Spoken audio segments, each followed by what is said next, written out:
Hi, my name's Phil. I'd like to talk about politics, and the main shiny thing being dangled above us today with the Trump state visit seems to be the UK-US tech deal. Now, there are a lot of things we could discuss about this. How much of the money will actually make it into the UK economy? How many jobs will it provide? How much will those jobs pay? Will it mean I can have an easier time finding a good gaming mouse in the future? Why is it so difficult? And maybe we'll get onto some of those questions in time. But for today, I want to ask the most important question of all.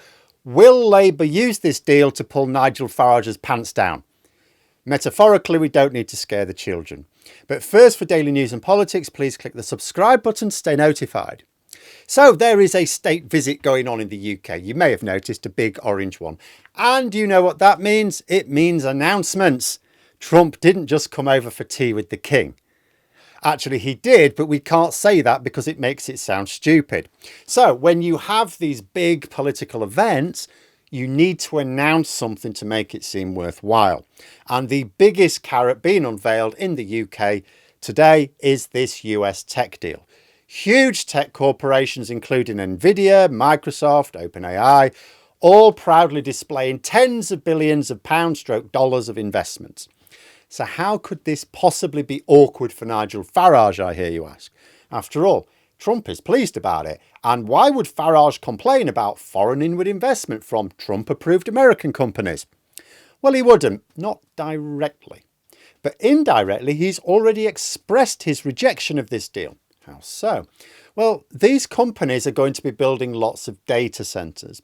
See, a few years ago, the then Conservative government came to an embarrassing realisation. Their lack of building anything at all during their over a decade in power meant that a single university in Singapore had more AI chips than the whole of the UK combined.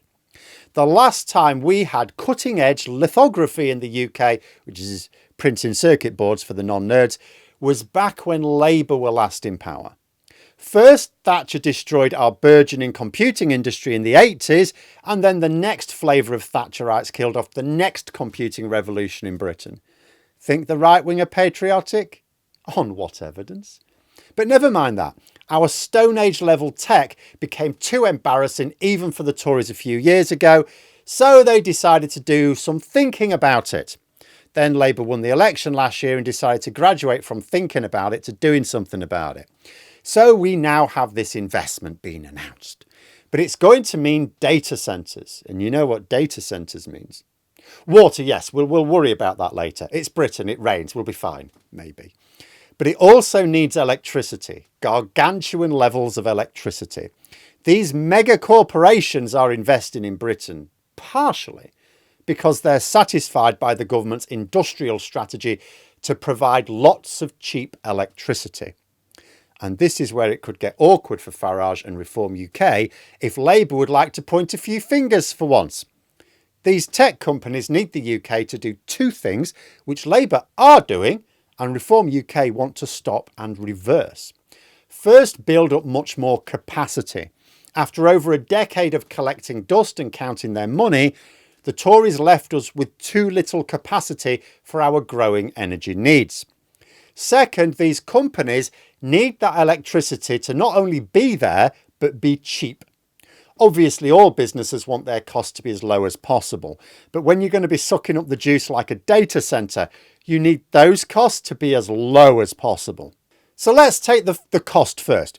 We need to massively boost electricity production in order to meet the growing demands of the new tech-based industrial revolution taking shape right now.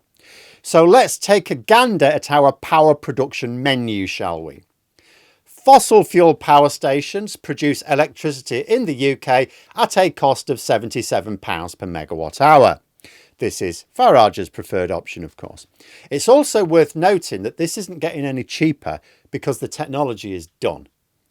Large-scale wind can produce it for as little as £57 right now, but this is getting cheaper all the time because the technology is still advancing. Large-scale solar is even less, and this, yes, is in specifically the UK, being as low as £41, and again, getting cheaper all the time due to ongoing technological advancements. To round off the list of the most common ways we can expand in this country, nuclear is the Salt Bay of energy production and costs £109. So when you look at this menu and you consider the sort of power that Nigel Farage pushes for very strongly, which has got nothing to do at all with the fact that the vast majority of his funding comes from the fossil fuel lobby, by the way, what do you think I'm insinuating? Which do you think those tech companies want the UK to be focusing on? Then there's the increased capacity from whatever source. Farage is also opposed to this. He's getting his party, where it's one power locally, to oppose not just cheaper options like wind and solar power production, but any expansion of our capacity. For example, from next year, the government are going to be offering energy bill discounts for households that live near pylons as a sort of sugar coating on the pill to swallow to get more juice flowing around the country. Reform UK have opposed this policy, as they are opposing all energy infrastructure. But even if we built more fossil fuel power stations to please his donors, sorry, I meant associates that have no bearing on his political policies, we would still need more cables and pylons. These data centres need more electricity than we can currently provide. The government are massively boosting our extra capacity over the next few years, and they're doing it with the cheapest forms of production. It will mean cheaper bills for domestic users, you and I, as well as businesses as part of their industrial strategy. And of course, this is a key part of why these tech companies are now announcing this investment. And Labour should waste no time not only promoting it, which I'm sure they will, but calling out how Reform UK's policies would halt not only this investment, but similar future investment.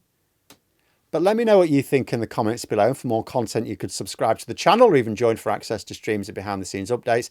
Thanks for watching, and until next time, I'll see you later.